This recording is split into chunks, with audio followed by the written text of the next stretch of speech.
Ito naman yung ginagawa ko. Yun, oh. Do you remember this? Eh, wait. Di ko nila naalala to. Charot. Itong diamond painting, yan yung isa sa mga binili ko nung pumunta kami ng SM North nung April 15.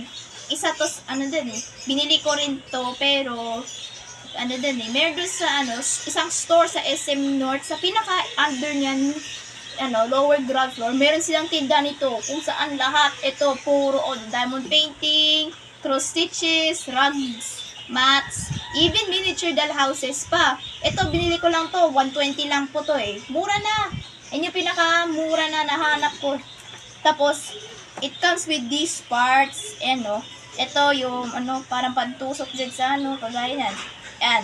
Tapos ito yung tray paglalagay ng mga kulay, then ito yung colors. Ito yung color. Pero, pag nagda-diamond painting, nakikita mo yung mga numbers dyan.